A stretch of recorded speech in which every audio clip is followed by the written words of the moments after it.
10 ans après le début de la crise financière, les réformes du secteur n'ont pas changé la donne. Nous ne serions pas mieux armés face à un risque de défaut d'une grande banque.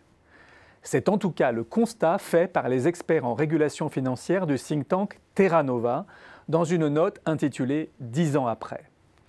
Vincent Bignon, Jésabel Coupet-Soubeyran et Laurence Cialom veulent tirer le signal d'alarme.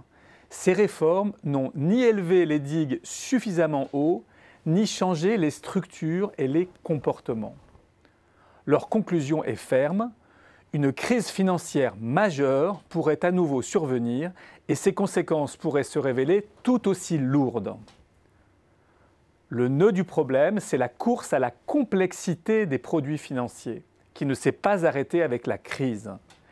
Les banques restent des boîtes noires, sur la solidité desquelles personne ne peut avoir de certitude, que ce soit sur leur bilan ou sur leurs interconnexions. Le régulateur a toujours un train de retard sur l'innovation financière. La nouvelle réglementation internationale, celle du comité de Bâle, a certes prévu un renforcement des fonds propres des banques, allant jusqu'à un triplement de ces derniers. Mais la mesure est subjective. Il s'agit des fonds propres pondérés par les risques, une notion reposant sur différents modèles élaborés par les banques elles-mêmes. C'est une approche qui n'a pas fait ses preuves pour détecter leur fragilité. La publication d'un autre instrument est cependant imposée depuis le 1er janvier, malgré les réticences des banques qui ont pesé sur son mode de calcul. Il s'agit du ratio de levier. Il rapporte le capital effectivement détenu par une banque à ses engagements. Correctement établi, cet indicateur permet véritablement d'évaluer la fragilité d'une banque et son caractère systémique. Des études de l'OCDE et de la Banque d'Angleterre ont clairement démontré le lien direct existant entre la dérive du ratio de levier et la survenance de faillites bancaires dans les années 2000. Le jour de sa faillite, Lehman Brothers avait des engagements équivalents à 30,7 fois ses fonds propres.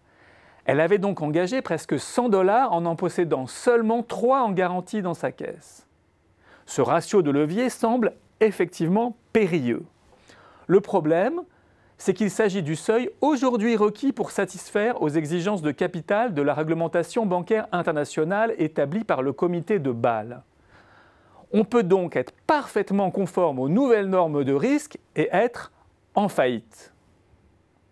Dans un discours prononcé en août 2012 à la réunion mondiale des banquiers centraux à Jackson Hole, aux États-Unis, le responsable de la stabilité financière de la Banque d'Angleterre, Andrew Haldane, prévenait déjà que pour les plus grandes banques du monde, le ratio de levier nécessaire pour éviter les défaillances dans cette crise aurait été supérieur à 7%.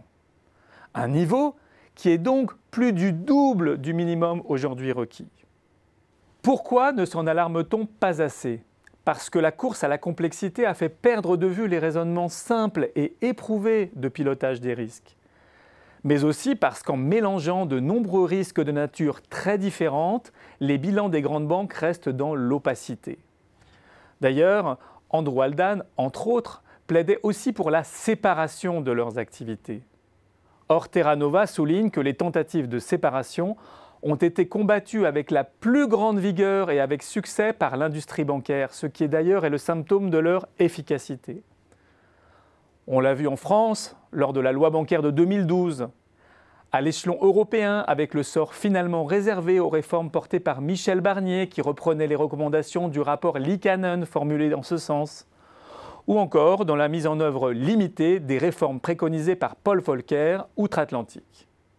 À chaque fois, les banques ont préservé au maximum un profil de risque complexe, une taille élevée et défendu des instruments tout aussi sophistiqués pour les évaluer. Il paraît que c'est pour notre bien. Comme c'est le contribuable qui paierait la note en cas d'accident, il est permis d'en douter.